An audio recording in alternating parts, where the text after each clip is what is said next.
eu quero te perguntar, você citou aí pautas importantes, fundamentais, precisam avançar.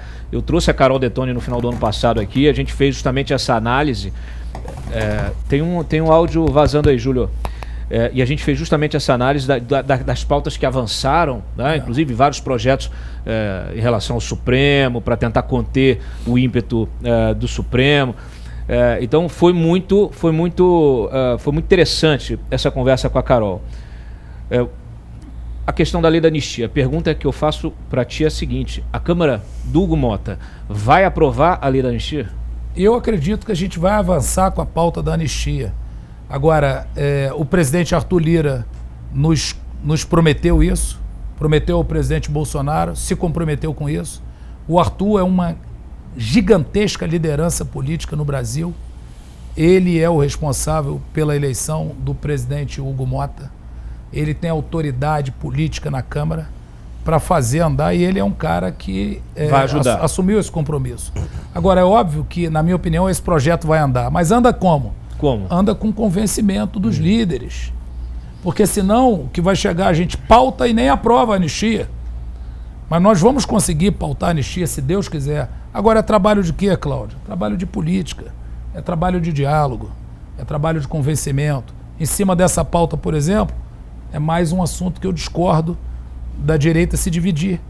Sim. Porque seria muito mais forte se os deputados que votaram no Marcel, sem nenhum demérito ao Marcel, pelo amor de Deus, eu gosto do Marcel, ele é um garoto valoroso, mas seria muito mais forte a cobrança de deputados se tivessem pego o microfone ali e tivessem pedido o voto para o Hugo Mota, tivessem se posicionado como unidade no PL, que foi isso que o presidente Bolsonaro pediu.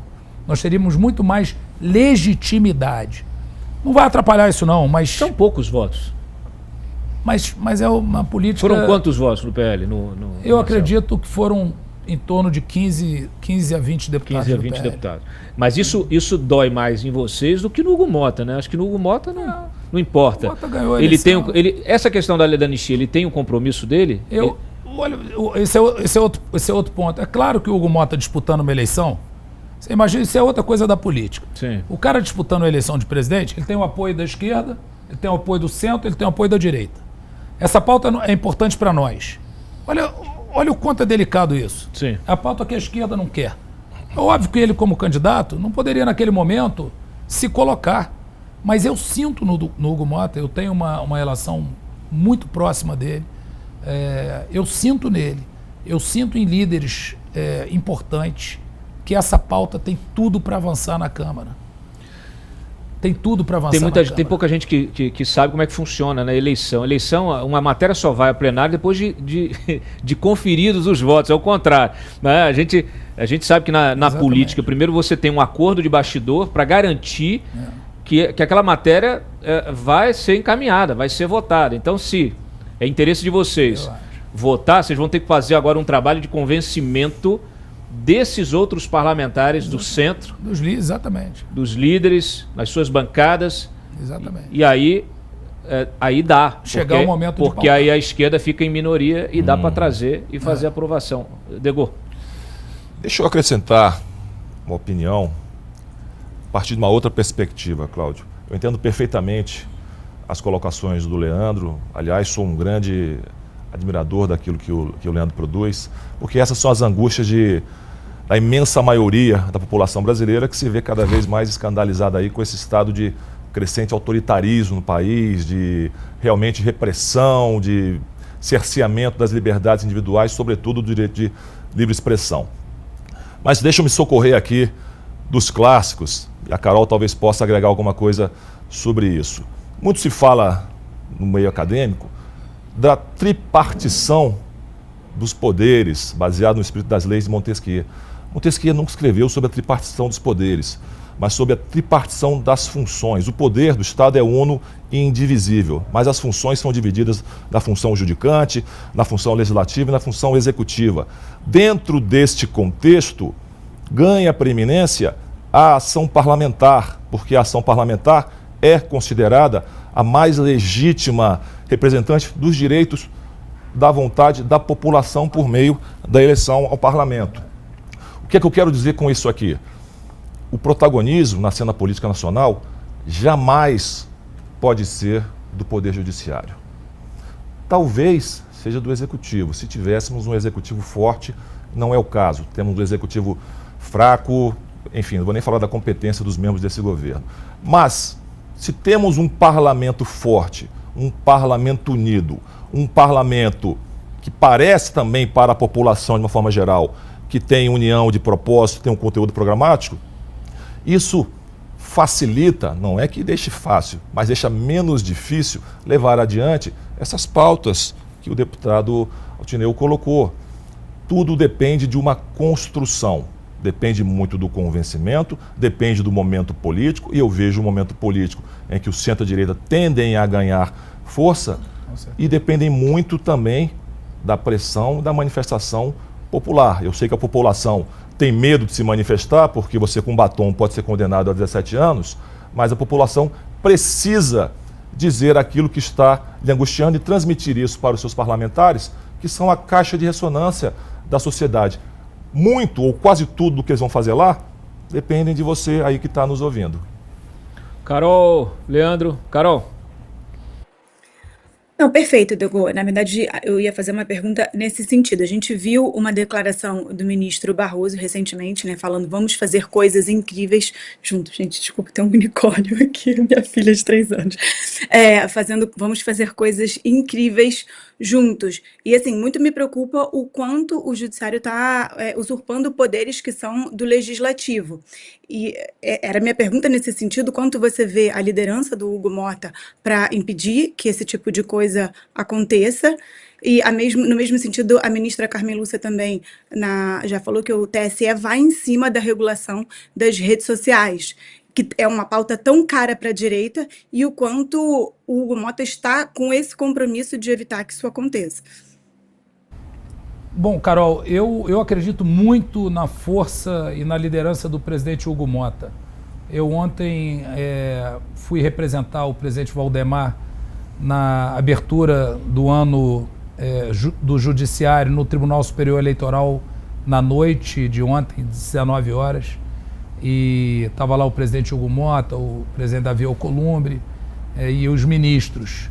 E eu sinto que o presidente Hugo Mota reúne agora condições com diálogo e com a força da Câmara dos Deputados, porque é óbvio que esse incômodo com todos esses pontos que a gente precisa equilibrar, né, nós precisamos avançar. E eu vejo o Hugo Mota com essa vontade. Eu, inclusive, tive um comentário hoje, agora de manhã atendi uma pessoa, e que me falou que quando o Hugo Mota ontem foi na abertura do ano do Judiciário no Supremo Tribunal Federal, a pessoa comentou comigo, um advogado teve comigo agora do Rio de Janeiro, estava me visitando lá na primeira vice-presidência, comentou comigo da forma como o ministro Barroso o recebeu. Então, não vai ser com enfrentamento, vai ser com a proposta, com diálogo e com voto. Né? É óbvio que se essas distorções estão acontecendo, qual é o deputado que fica satisfeito com isso? Talvez os deputados da esquerda, né? Mas os deputados do centro, os deputados da direita, ninguém se sente confortável com isso, está todo mundo incomodado. E a gente vai colocar as coisas no seu lugar, no devido lugar, com o diálogo e com a força política do Hugo Mota. Eu acredito muito nisso. Leandro. Há uma percepção em Brasília, em alguns círculos, de que o Centrão estaria se afastando do governo petista por conta, especialmente da política econômica, né, que é destrutiva, o país está na direção errada, as pessoas percebem inflação, há um nível maior de apoio popular ao presidente Lula, até mesmo pesquisas de institutos simpáticos, vamos dizer assim, ao PT estão mostrando isso. Mas até que ponto isso é uma realidade e como é que o senhor enxerga essa posição do Centrão real, né? Já que ontem a gente viu tanto o Hugo Mota quanto o Alcolumbre no Palácio do Planalto fazendo sorrisos, né? Mise-en-scène lá com o presidente. O Alcolumbre, inclusive, chegou a dizer que nenhum senador teria o direito de atrapalhar a agenda do governo. Veja que declaração, né, que não é nem um pouco democrática, em primeiro lugar, né? Porque a democracia, uma das bases é a operação da oposição. Até que ponto há, de fato, esse afastamento, que não é o que ficou aparecendo ontem, e há espaço para uma influência maior da direita em relação ao Centrão? Bom, Leandro, ótima pergunta. Essa é uma questão de percepção política e eu acho que a sua percepção, o que você relatou aqui, que as pessoas estão sentindo isso, eu também sinto isso.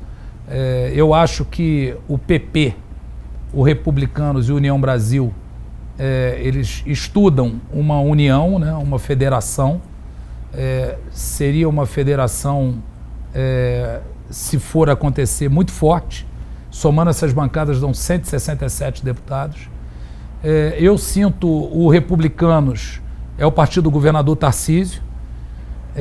Houve uma declaração do presidente Marco Pereira que estaria caminhando futuramente, que caminharia com centro-direita, para centro-direita. O PP, ontem, inclusive o ministro Ciro Nogueira deu uma declaração, até sobre a pauta da anistia, mas a gente sabe que o ministro Ciro Nogueira, que comanda o PP, caminha e está com a centro-direita, falando do futuro da próxima eleição. E a União Brasil, que estaria no centro, se estiver junto com esses dois partidos, a tendência é que caminhem conosco para o nosso lado. Então eu vejo esse caminho político com bastante otimismo. Eu acho que a pesquisa de ontem, inclusive você relatou, saiu uma pesquisa publicada ontem, a pesquisa é uma tragédia para o governo, né?